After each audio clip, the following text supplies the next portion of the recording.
Good. I am How's good. everything? Yes. Yeah.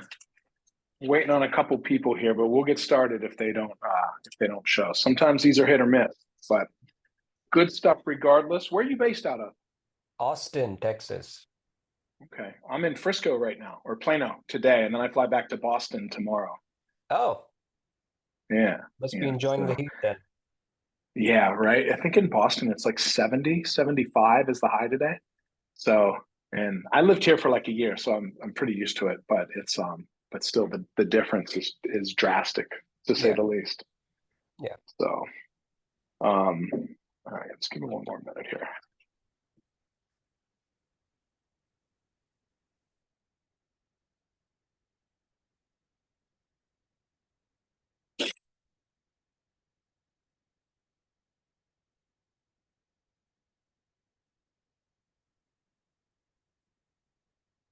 All right, we'll go ahead and get started. All right, so Faye, we're recording, right? Yes, we are. Okay, cool. All right, guys, so what's going on? My name is Chris Killey, and I am the founder of EOS Staff, and we put these trainings on, or workshops, whatever you want to call them, every Tuesday at 2 p.m. Eastern Standard Time. No sales pitch, no fluff, no just straight tactical stuff, things that you can take back to your office today and implement if you want. So these are all things that we use internally and things that I've learned from my mentors along the way. So they work, we use them. It's not just guru stuff that we're just regurgitating and passing it on. So today, what we're actually going to be talking about is the strategic hire. And we do that with the replacement ladder. So essentially what it is it's a framework and it's designed to help you. It's the guide. So that way you're making the right hire at the right time. And it's really important that to note that it's for the, you're hiring for the role. Hold on one second. What's up, Tim? Oh, Faye, it says there's a whole bunch of, this said waiting to let people in. Do you have the waiting room open? Yes, I'm up. It's only one. Okay, can you go ahead and let them in? No. It's just no one's in, or no one's Okay, in the hold waiting on one room. second. Let me do this. All right. Let me resend.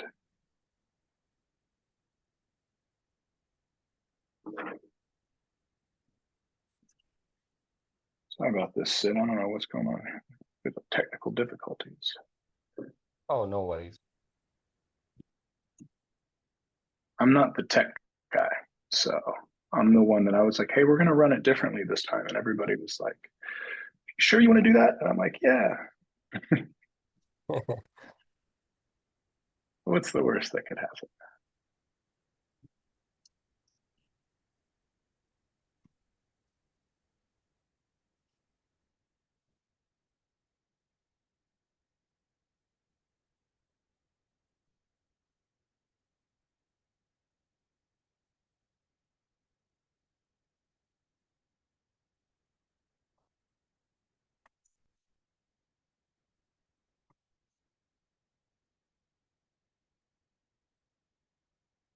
Well, Sid, you're going to get to hear this twice, man. Lucky you.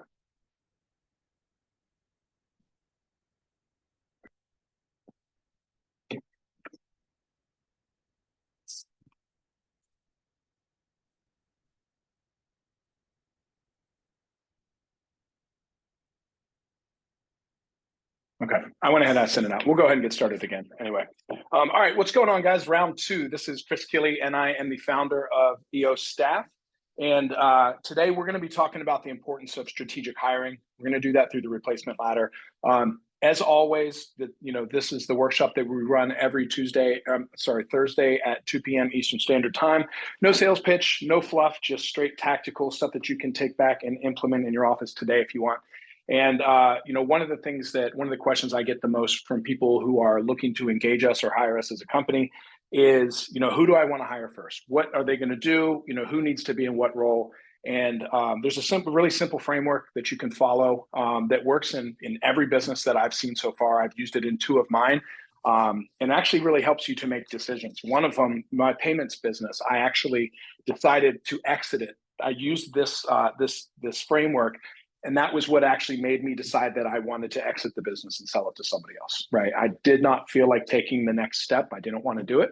I saw the work that went into it and the reward that I would have gotten on the other end. And so I said, you know what, hey, it's not going to be a fit. So it's actually, instead of hiring it, I used it to sell the business. So it's a pretty simple framework. I'm going to go ahead and share my screen here real quick. You'll have to deal with my chicken scratch. I apologize, and there will be. We've got we have a professionally done handout that if you want it after the end, just let me know. So all right, so we got the replacement ladder.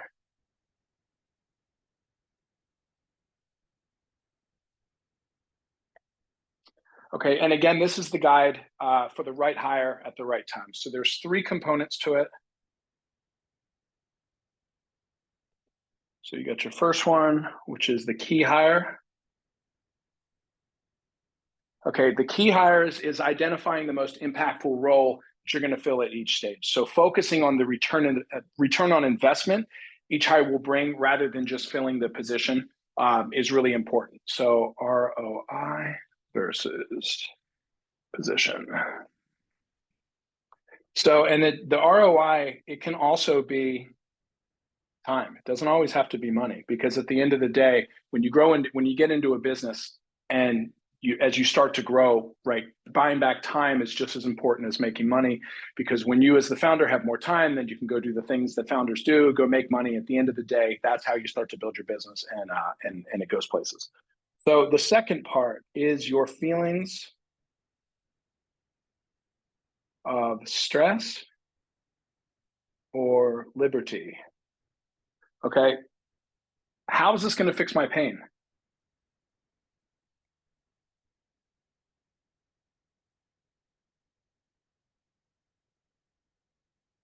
Okay, so that's, the second thing in that is, how is this going to fix the pain? What am I hiring for? Again, this is the role, not the thing. And then the third part is ownership. Who is going to own the role? Okay, so it's a pretty simple framework that we have here. So it's basically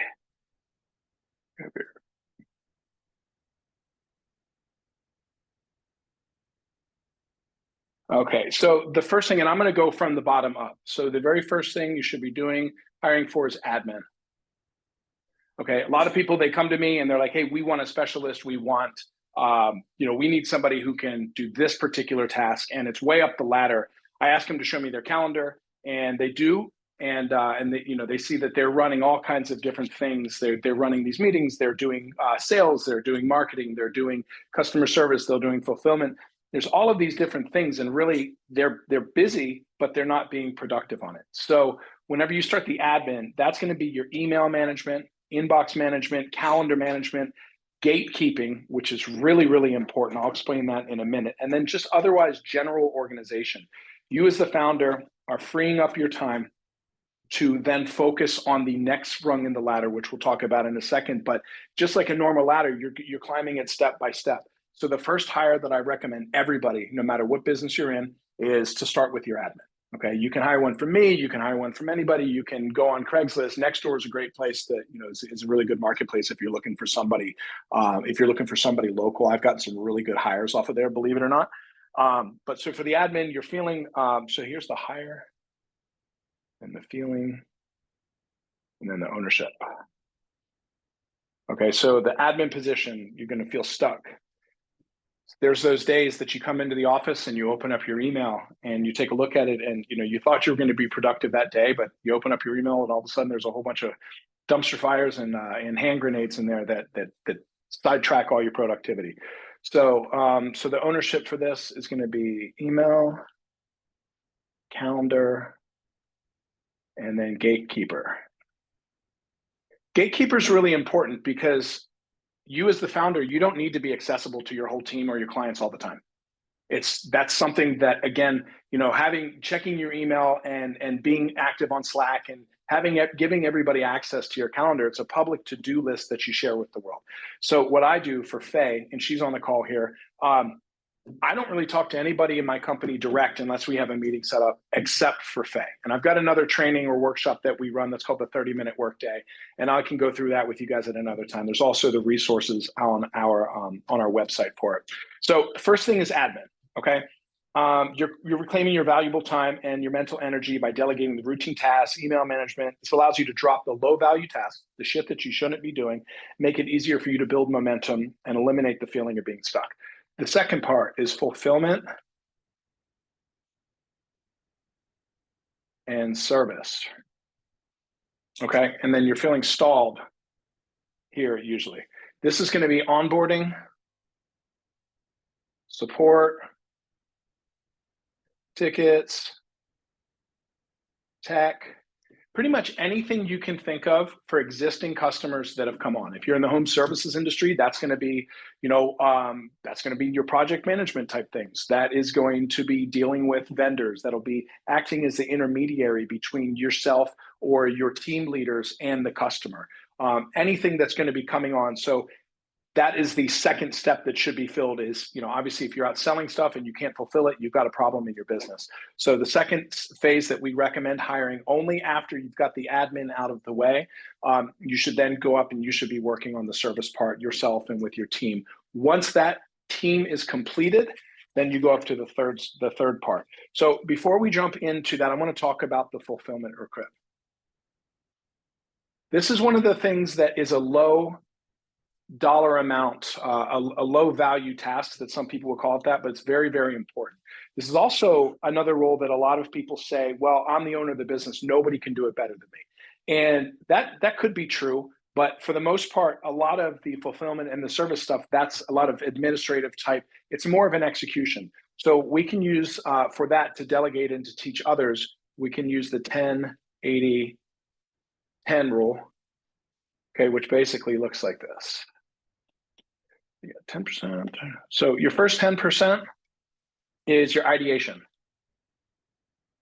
This is where you're telling people how you do, how to do things. This is step 1, step 2, step 3, step 4. The 80% here is execution. All right, guys, I've given you the instructions. I've told you how to do it. Now go do it, right? So, your 10%, now your 80% that you've done, and then your final 10% is going to be integration. That's when they come back to you and they show you the work and, and you make sure that that's done. You make sure it's done correctly. If not, then they go back into, you start again and you explain yourself more clearly. They execute again, and then you make sure that everybody's on the same page. So ideation, execution, and integration. Once you have that going, you're able to free yourself from that service role and you can move on to the third ladder, which is marketing. Okay, so marketing, it's for leads. Okay, so developing and managing campaigns, driving traffic, content creation. Sorry about that, it is terrible handwriting. And then distribution. So this is everything on the marketing side and is designed to generate your leads. So you've got your administrative, which gets you out of the way, your fulfillment, which makes sure your clients are taken care of when they come in. Marketing is about being visible, going out and looking for new clients, getting their attention. Typically in this part, you're feeling friction. Reason being is because you've got your service, you've got your network, you've got your machine built, but now it's time to get eyes on it. So you're feeling friction in there. And then from there, when you hire the dedicated marketing specialist, you're going to drive the business growth by attracting, you're going to get new eyes on it with social and things like that. There's some guys on this call that are very, very good with social media. And so they understand this. And, from there, it leads you into the following, which is sales. So now you have your eyeballs, on people through your marketing, but now then you have you've got your guys who's they're going to be handling sales calls, following up with leads,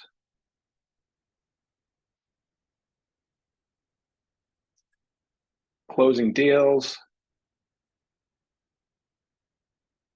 and that's direct money, okay? So this is where most people get stuck. This is where most business owners, they get stuck. They never quite get out of the sales role. And, sometimes that's a good thing. It's, not everybody wants to grow and get, you know, it's there. I know a lot of people that are very, very happy. I know a lot of people that make a lot of money in their businesses and they're still handling most of their sales, right? A lot of people, we get into business because we're salespeople at heart. And, you know, we love, you know, it's a rush, right? I'm the same thing too. If you're ever, you know, I handle almost every single one of our sales in here by chat. So it's very, very rare that you'll get me on a phone call or outside of this video call. You know, I find that they're typically a waste of time. And, you know, the same questions can be asked and answered, you know, over the chat or text formula that we use. And I actually have I've got a training on that as well. That helps, but yeah, it respects everybody's time. It gets all the information out there, and typically it's just a cleaner transaction whenever it goes through. So the feeling of this a lot of times is freedom, because now you have making the money. The business is running on the side. You are basically you're doing what you were born to do, essentially, which is take those leads, people that are interested, close them, turn them into money, kick them back down to your fulfillment and your service team, and then, you know, rinse and repeat, and you do it again. And then the fifth step, and this is why I decided to exit my payments company, was because I enjoyed the sales. I enjoyed, you know, all the other parts of it. And I would still kind of dip down into them every now and again whenever I was bored, which it's, you know, that I don't recommend doing that. But the fifth step is leadership. Okay. And that's where you are, you've outsourced this. So this is where you're in flow. This is going to be a CEO, CFO, department heads. When you are in this stage, this is your true freedom here, because the business completely runs without you. This is where you can go away on vacation for 6 months or a year. You can start another business. You can do anything you want at this point because you have all the cogs in the wheel and the machine runs 100% without you. Okay. And that's ultimately, you know, what most people get into business for. I found with my payments company, you know, I liked doing the sales. Once I got tired of doing the sales, I didn't feel like, you know, taking the next step up. And so I sold it to one of my buddies who's in the business as well. And he's going to be able to take it a lot farther than I am. So the cool thing is I sold him a machine that basically runs itself already. He just has to, you know, take it from the top down, and it's great. So to evaluate where you are, there's a few questions that you can ask yourself right now. One, how do I currently feel?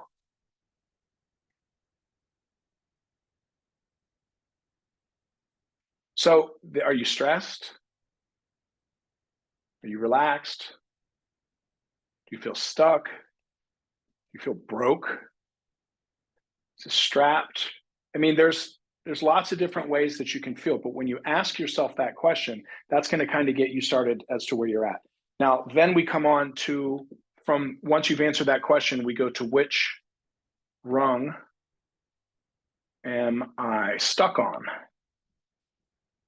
Okay, and that should be pretty easy, right? If you don't have anybody clearing out your calendar, being your linebacker, you know, making sure that you are in the places you need to be when you need to be there, and are able to have the bandwidth and the freedom to be able to make those decisions, right? Then you start with an admin. If your customer service and your fulfillment sucks, that's where you hire there. If you're not getting leads that are coming in, hire somebody on the marketing team.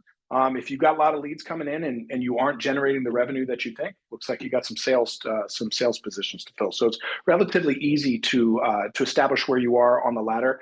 And from there, what's keeping me here?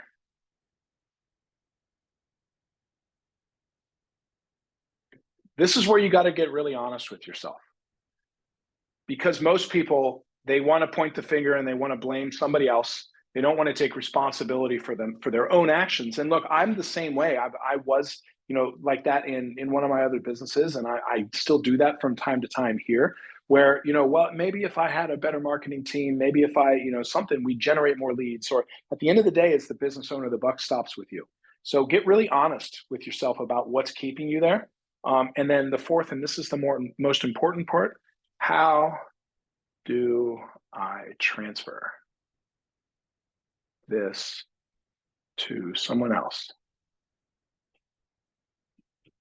Going back to I'm the business owner, I can do this better than anybody else. There's another guide that we run. It's called Creating Playbooks. and that is that in collaboration with something called the buyback loop is the easiest way to take the tasks that you need to get off your plate. You know you need to. You can develop a plan, or you can identify them, develop the plan. There's another framework that you can run to teach and show somebody how to do it, and then another framework to notice for them to show you that they understand it. And then from there, then you just continue, rinse and repeat until you climb the ladder all the way out, right? You guys, this is just a formula. It works in every single business, and it's not that difficult. But when you break it down piece by piece, this is something that you should be able to have a clearer vision and a clearer picture on what it is that you where you need to hire, for your next step. So that's it for the replacement ladder. I can go ahead and take any questions if anybody has any. Cool. That was easy. All right, guys. So I promise, Tim, what's up? That was fire. Thank you. Cool, man. I appreciate that. So if you guys want, we can send you over the worksheet that we have with it. Be a little bit better handwriting. It's a little bit more information that you guys can drill down into. And, I promised everybody 15 to 20 minutes. Looks like we went just under 20 today because we had to restart. So, with that, I do this every Thursday at 2 p.m. So, Faye, do you know what we're covering next week? Not yet. Doesn't We'll matter. send Well, an email newsletter for it. Okay. We'll get that out in the newsletter to you guys. So I appreciate you very much. And we'll see you next week. Thank you. Thank you for the presentation. See you, Sid. Appreciate you.